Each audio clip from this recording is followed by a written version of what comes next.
দেখতে পাচ্ছ যে গাছ মানে মিক্সচার করছি, ভেজিটেবলস মিক্সচার দিয়ে ডিমের অমলেট করছি। তোমরা দেখতে থাকো।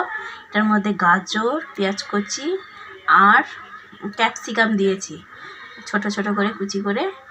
আর লঙ্কা দিলাম না, কারণ বাচ্চা খাবে তো, সেই জন্য আর দিলাম লঙ্কাটা, শুধু লবণ দিলাম, হলুদ দিলাম না, কারণ না মানে ভেজিটেবলসগুলো কালারটা একটু চেঞ্জ হয়ে যাবে হলুদ দিলে, সেজন্য দেখতে যাতে ভালো লাগে সেজন্য হলুদ দিলাম না।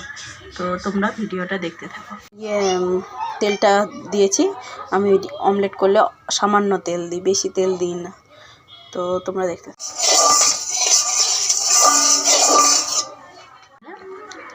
ভালো করে। সকালবেলা আলু ভেজেছিলাম, তাই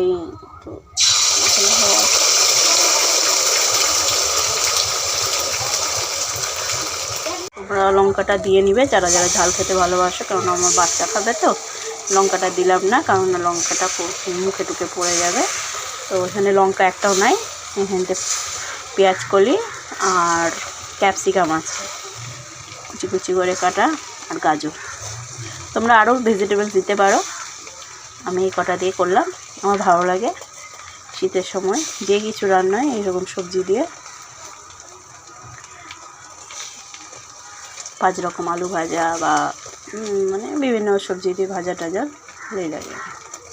ডিমটাকে ওই মতন উল্টিয়ে নিব, পাটিসাপটার মতন।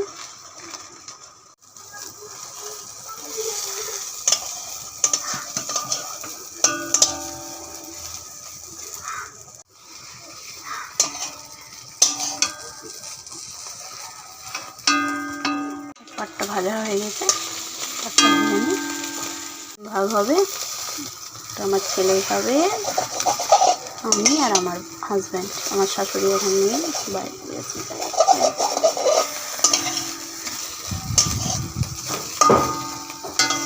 3 জন খাবো। 3টা পার্ট হয়ে গেল। ভাজা কেমন লাগলো ডিমের অমলেটটা অবশ্যই কমেন্টে জানাবে, আর এরকম করে তোমরাও ভেজে খেও।